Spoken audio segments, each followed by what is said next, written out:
History often hangs on a single decision, and in 1941, Imperial Japan made a choice that likely saved the Soviet Union from total collapse. While Adolf Hitler's tanks tore through the Russian border in the west, Japan stood ready in the east with 700,000 men waiting for the order to strike Stalin's rear guard. We are examining the alternate reality where Tokyo chose the Northern Road instead of Pearl Harbor. A two-front war would have strangled the Red Army, cut the vital American supply lines, and handed the Third Reich a victory in Europe before the United States ever fired a shot. To understand why Japan hesitated in 1941, we must look at the scorched grasslands of Mongolia in August 1939. Japanese commanders, confident in their infantry's spiritual superiority, clashed with Soviet forces at Khalkhin Gol. They expected a quick victory, but ran into a young general named Georgy Zhukov. Zhukov ignored the old rules and sent hundreds of tanks and aircraft in a coordinated mechanical slaughter that encircled the Japanese 23rd Division. Japan lost over 18,000 men in the dust. This defeat became a psychological scar that terrified the Imperial Army. The Soviet Union was not the crumbling giant they had assumed, and this fear paralyzed Japanese high command for years to come. Tokyo was a city at war with itself. On one side stood the Imperial Army, advocating for Hokushinron, or the Northern Expansion Doctrine, which viewed the Soviet Union as the main enemy and Siberia as the prize. Opposing them was the Imperial Navy, pushing for Nanshinron, or the Southern Expansion Doctrine. The Navy argued that fighting Russia offered no oil or rubber and no solution to the American embargo. They looked south to the Dutch East Indies and British Malaya. For years, these two factions fought bitter political battles that sometimes led to assassinations in the streets. The army wanted the vast plains of Siberia, while the Navy wanted the warm, resource-rich waters of the Pacific. The fate of the Second World War rested on which faction would win this internal argument. Germany launched Operation Barbarossa on June 22, 1941, throwing 3 million men against the Soviet Union. The Wehrmacht smashed through Red Army defenses, taking Minsk and pushing towards Smolensk within weeks. In Tokyo, the German Foreign Minister Joachim von Ribbentrop begged Japan to attack from the east, promising that the Soviet Union would collapse like a rotten structure if kicked from both sides. The army viewed this as a dream scenario because Stalin was bleeding in the west and pulling every available reserve to stop the German advance. The Soviet Far East was vulnerable, with its best commanders already recalled to Moscow. For the Northern Road supporters, the chance to strike had finally arrived. Japan prepared for an attack rather than just discussing it. Imperial General Headquarters drafted a massive operational plan known as Kantokuen, or the Kwantung Army Special Maneuvers. Under the guise of a training exercise, they quietly mobilized over 700,000 troops on the Manchurian border.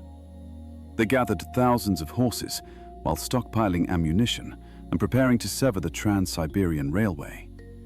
The plan called for a seizure of Vladivostok and a push toward Lake Baikal. Soldiers were loading trains, and officers were studying maps of the Russian maritime provinces instead of merely running simulations. In July 1941, the order to strike sat on the Emperor's desk, waiting for a signature that would have changed the world. If you are enjoying this exploration of alternate history, please subscribe and click the notification bell. We release detailed breakdowns like this every week. We will now look at what stopped the invasion.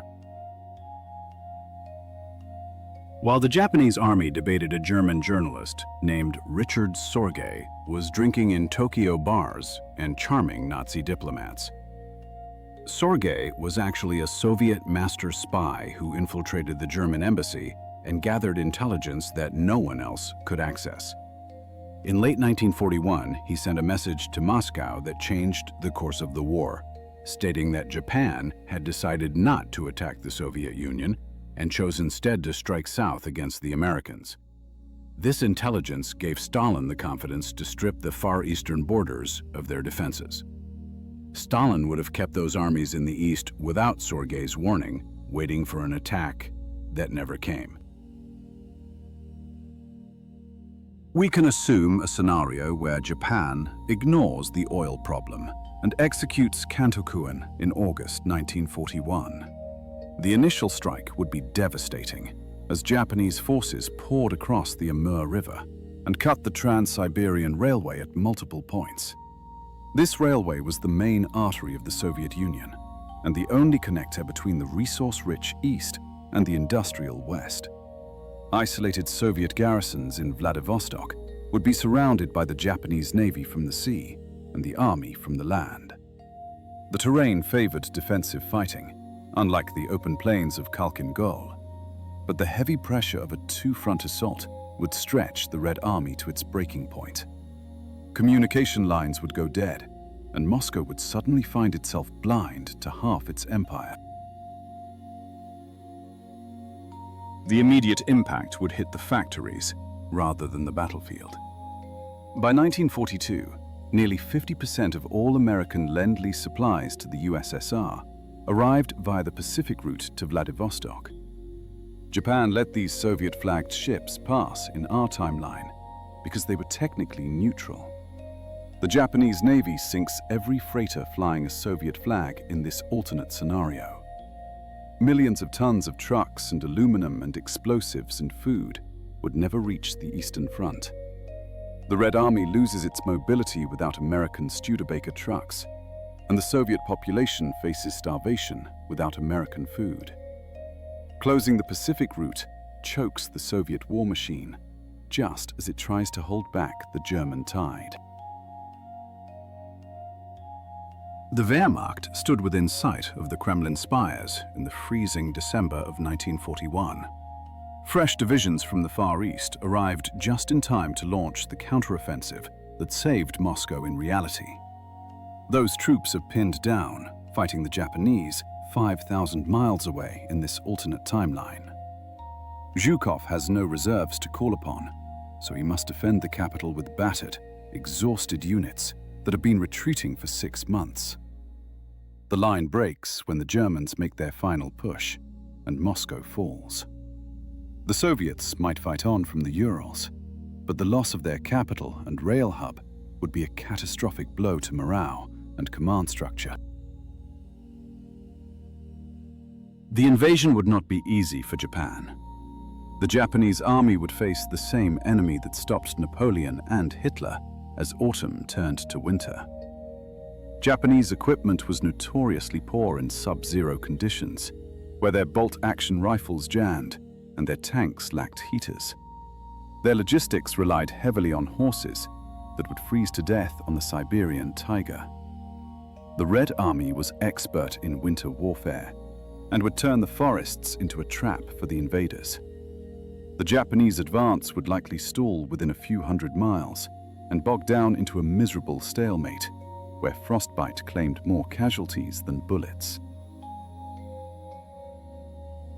The major weakness in the Northern strategy was oil. The United States slapped a total oil embargo on Japan in 1941. The Imperial Navy had reserves for roughly 18 months of operations.